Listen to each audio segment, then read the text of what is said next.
পুরো মনের বাসনা লাগিয়াছি এই সোনার হরিণটাকে নিয়ে আমি আনা এই পত্র কুঠির মধ্যে রাখতে চাই, কিন্তু আমি তো নিজে হইতে কি ওই সোনার হরিণটা ধরতে পারবো না। আমি এখন কি করি? আমি আমার প্রভুকে দেখি বলবো, ওই দেখো কেমন করে সোনার হরিণটা চুলতে চলে যাচ্ছি। একটিবার সোনার হরিণটা আমায় ধরে নেবে প্রভু। আমি যাবো আমার প্রভুর কাছে। প্রভু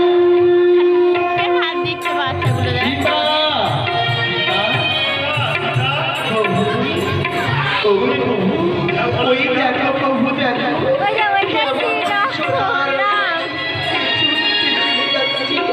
ওই সোনার হরিণটা দেখি আমার মন প্রাণ ভরে গেল।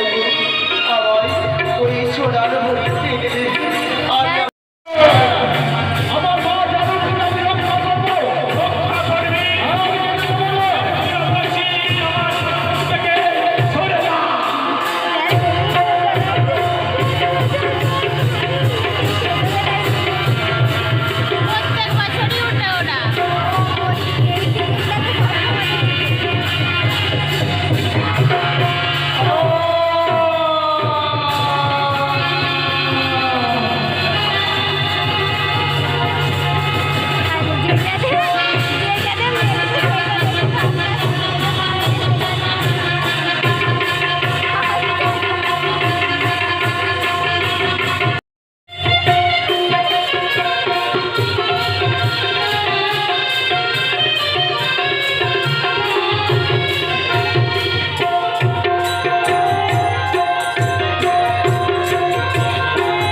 আমি তোমার মারতি মা।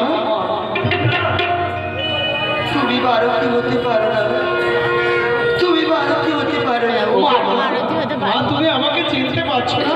দেখো মা, দেখো আমি তোমার সেই মারতি মা। তুমি পুরো মায়াবী কাছে আছো, আমায় নিয়ে যায় বলে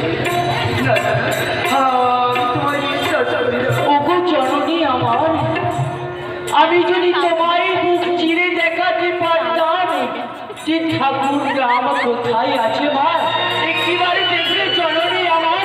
এই দেখো না,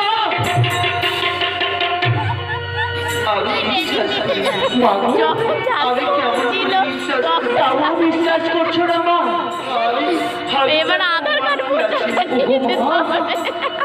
মনে পড়ে সেই পুরনো দিনের কথা, জননী আমার, যে প্রভু রাম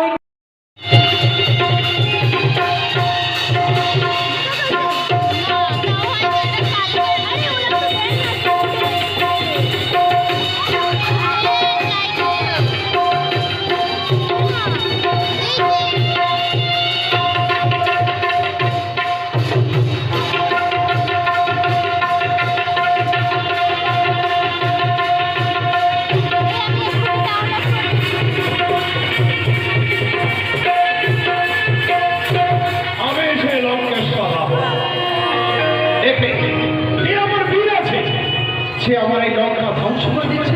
কোথায় কোথায়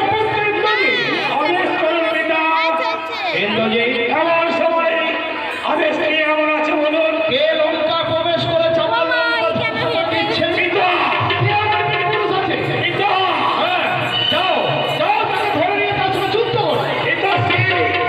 চিন্তা করবেন না। কিন্তু সেই এই লঙ্কাপুরি দেখে এমন বীর যোদ্ধা আছে, আমি যাবো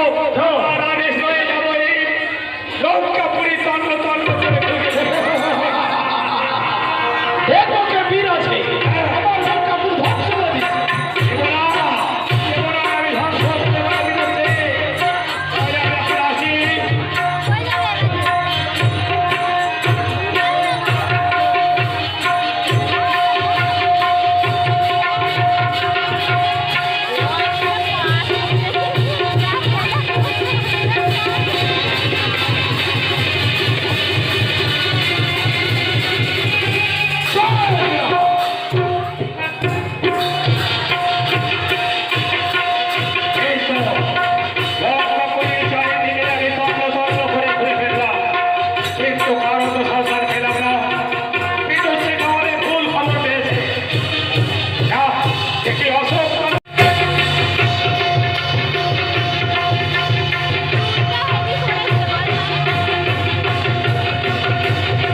আজ আমরা খেদিনার্থ এখানে শেষ করলাম।